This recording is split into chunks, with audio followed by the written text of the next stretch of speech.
Welcome to The Explainer. Today we're doing something a little different. We are looking up at the ceiling, well, metaphorically speaking anyway, to uncover this totally invisible infrastructure that basically dictates whether we freeze or sweat at work. Yep, we're going to decode the fan-powered terminal unit. I mean, you've probably experienced the classic office temperature war, right? You know the drill, one person is practically bundled up in a parka over by the glass, while someone just 20 feet away is blasting a desk fan. Well, the solution to this everyday problem isn't just a smarter thermostat. It's actually this unsung hero hiding right above the ceiling tiles, perfectly blending the air to keep everyone comfortable.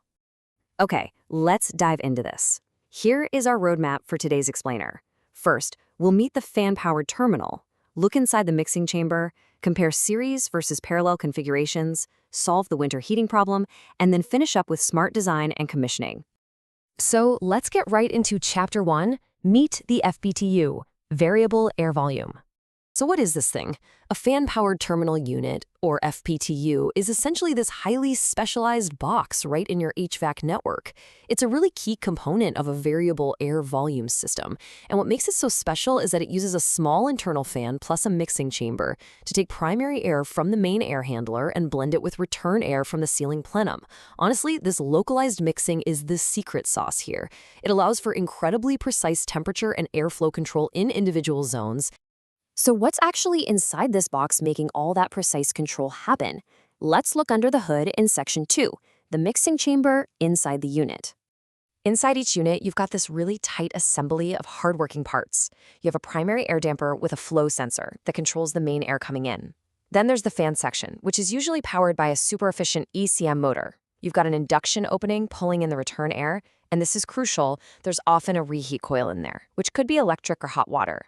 The whole shebang is managed by a controller hooked up to temperature and flow sensors.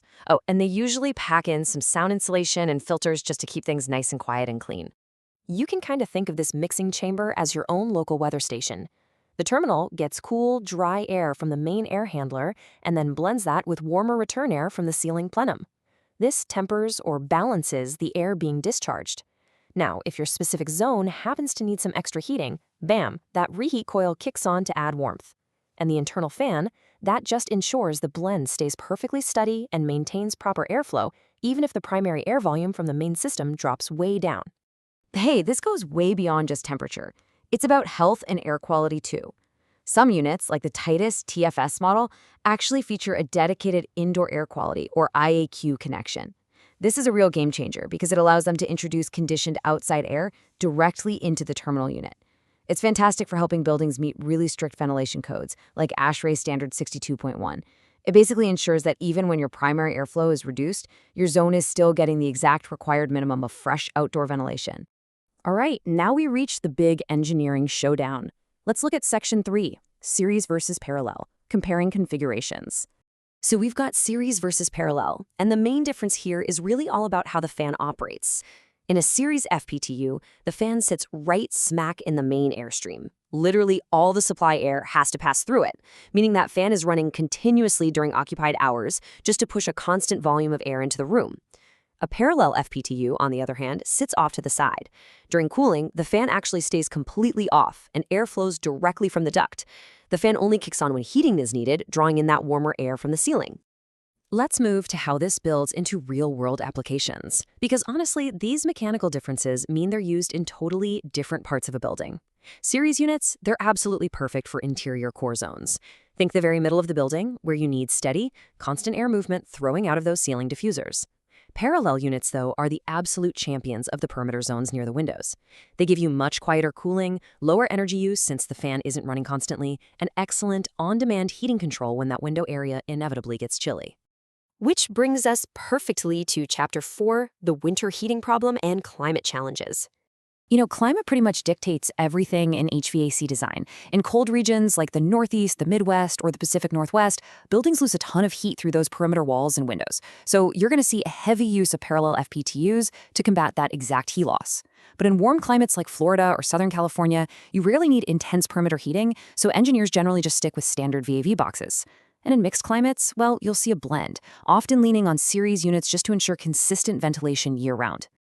Now, to really understand why FPTUs are basically mandatory in cold climates, we actually have to look at the math for a second. The formula for the heat delivered to a space is Q equals 1.08 times CFM times delta T.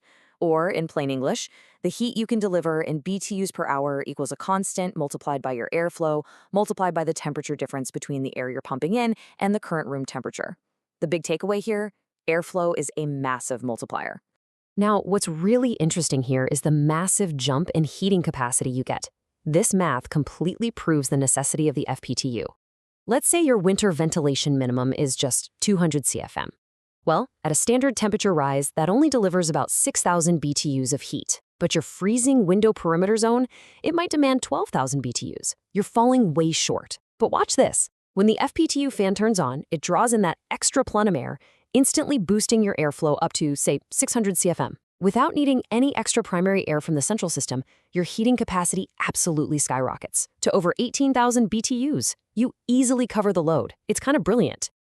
And this perfectly illustrates the absolute crucial takeaway for winter efficiency. Quote, this ability to decouple ventilation CFM from heating CFM is the key advantage of fan-powered terminals in cold climates.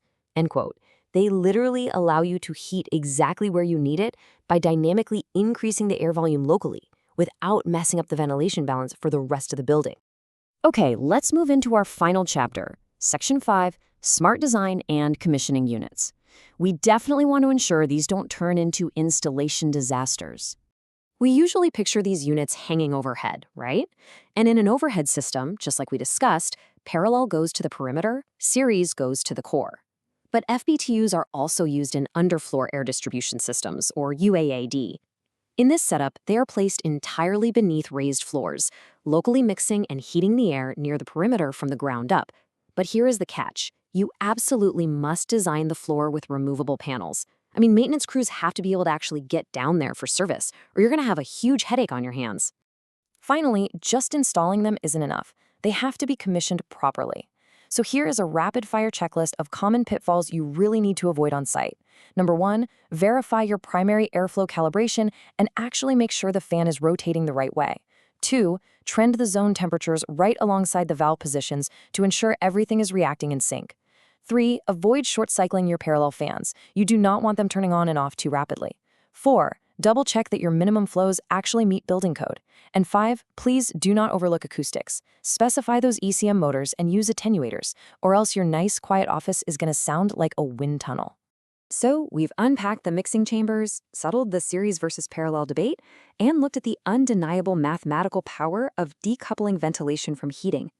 Next time you're sitting perfectly comfortable right next to a freezing window in the dead of January, I want you to look up. Knowing what you know now, how much finely tuned energy is moving invisibly through the walls and ceilings around you right now.